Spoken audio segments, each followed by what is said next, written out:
Alright guys, in this lesson we're going to talk about a number is rational or irrational. So a number is rational if it can be written as a fraction. Okay, so we're going to talk about, so rational numbers are whole numbers.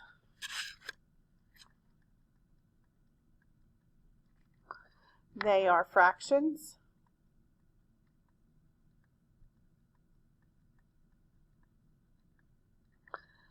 They are repeating or terminating decimals.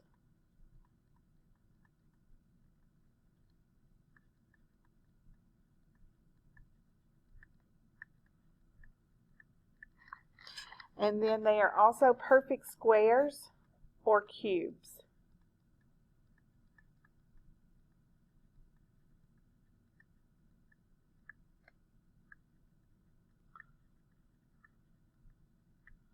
Some examples are like 4, 1/2, because that would be 0.5, so that would be a terminating decimal. 1/3, that is our repeating decimal. The square root of 4, because that's a perfect square. So those are some examples. Anything that we can write as a fraction would be a repeating or terminating decimal. So those are things that are rational numbers. Okay, irrational numbers are non-terminating or non-repeating decimals. That means they go on forever and forever.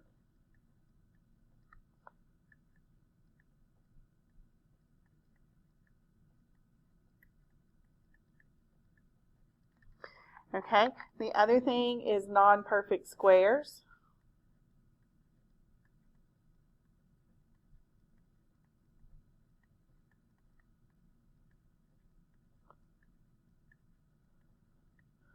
Examples for this could be like the square root of 8.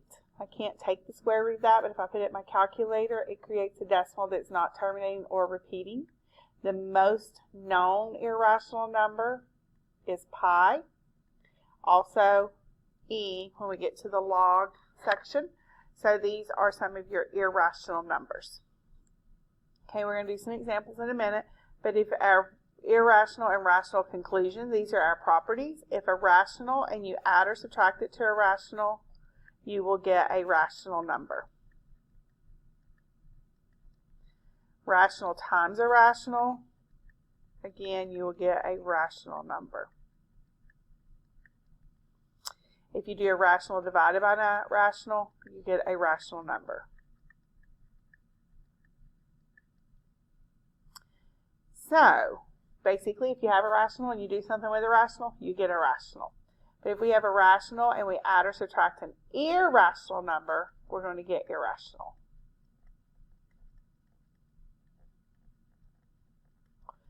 If it's a rational but it's not 0 and we multiply it by irrational, then we get irrational.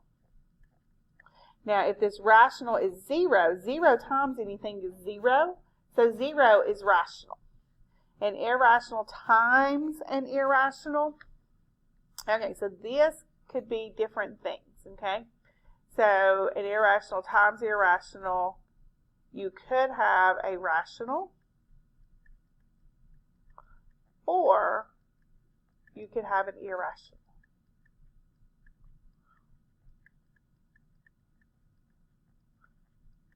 Okay, so if you had like the square root of 2 times the square root of 2, you get the square root of 4, which is 2, so that would be rational. But if you have like the square root of 3 times pi, you get the square root of 3 pi, and that would be irrational. So it's just according here. Okay, we're going to do a quick review of radical operations. So if you remember, this is your index, so this would be like a cube root, square root, fourth root. This is your radical, your radicand, and your radical symbol.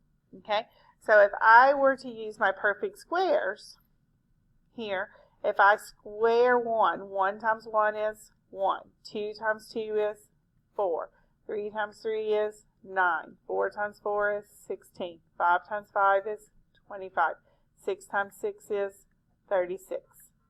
49, 64, 81,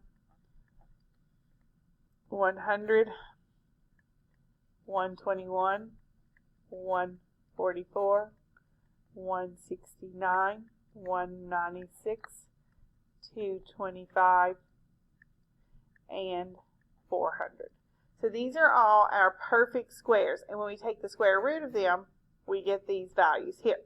So 300 is not a perfect square, but I can use one of these perfect squares to break it down. So I can do like the square root of 100 times 3.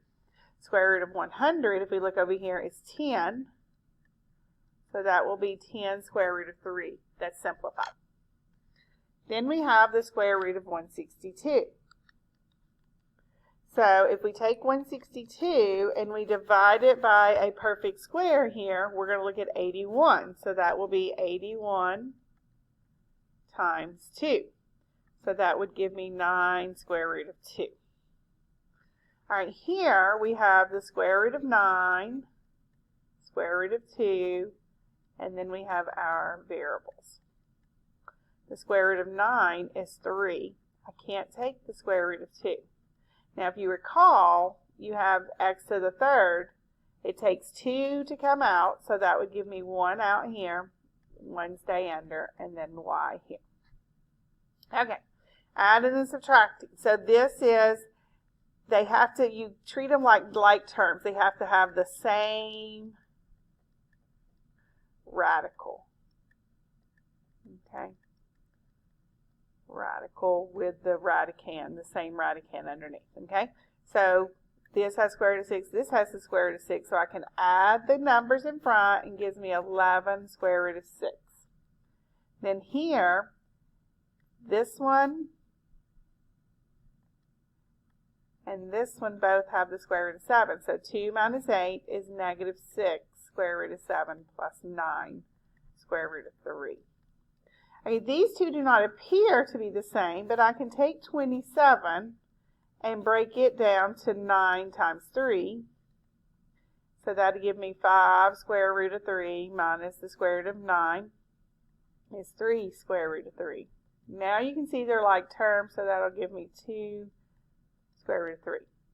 Now when you multiply them out, that would give me a square root of 100. 5 times 20 is 100, and then the square root of 100 is 10. So you multiply, then simplify.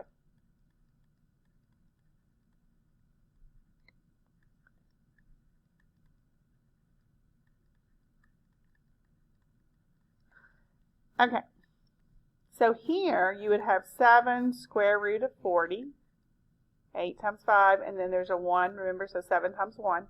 Break down the 40 to 4 and 10. Square root of 4 is 2. So we're left with 14 square root of 10. Okay? Here, 7 times 3 is 21. Square root of 36. The square root of 36 is 6. 6 times 21 equals 126. Okay. If you divide, you can simplify first, and this would just give me 5 over 7. Okay, you can divide, then simplify.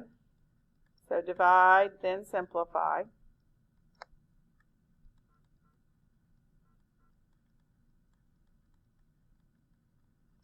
So 72 divided by 4 is 18. So that would give me the square root of 18. And then that can be broken down to 9 square root of 2, which is 3 square root of 2. Okay, 80 will not divide by 3. So if you remember, you have to multiply. This would be like the square root of 80 over the square root of 3. You can't have that in the bottom, so you have to multiply by the square root of 3 over the square root of 3, which is the square root of 240. Square root of 3 times square root of 3, square root of 9. Square root of 9 is 3. Now, I can't divide 240 by 3 because this is over the square root and the 3 is not, but I can break 240 down by dividing it by 16. So 16 and 15. Let me get in. So that's going to equal 4 square root of 15 over 3. And we will use these radicals throughout the year. This is just a quick review, hopefully to remind you about this. Okay, so let's classify this as rational or irrational and justify your answer. So 6 over 11, this is written as a fraction, so it will be rational. If you needed to know if it was a repeating or a terminating decimal, 6 divided by 11 is 0.545454, so it is a repeating. So when we justify, we would put repeating decimal.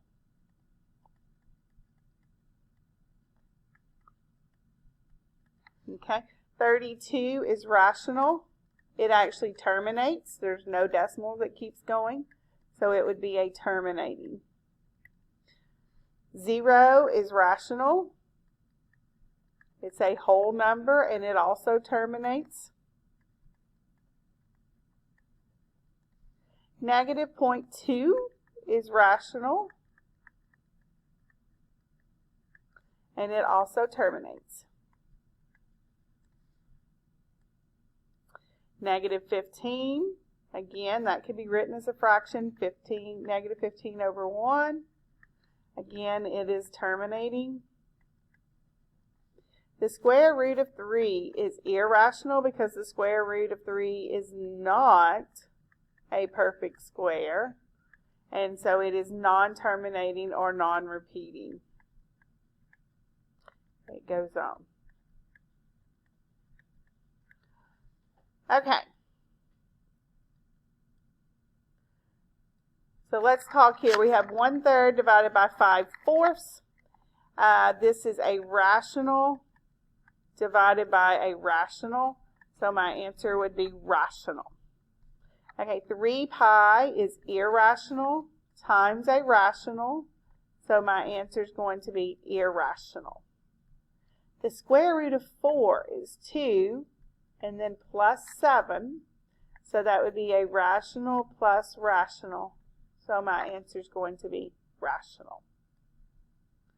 The square root of 225 is 15 minus 4.5. And then that would be times negative 9. So this would be a rational minus rational times a rational. So that's going to be rational. So sometimes you have to simplify before you can determine. So 5 is rational minus an irrational. So that's going to be irrational. Okay, square root of 110 is irrational. We do parentheses first in order of operations. So 4 minus 4 is 0. So that would be irrational times 0 equals 0. So my answer would be rational. Square root of 27 is irrational minus a rational times a rational. So that would be irrational times rational, which is irrational. Okay, so you have some practice and stuff to do. You also have assignment. Please check plan book. Let me know what questions you have. Don't get behind.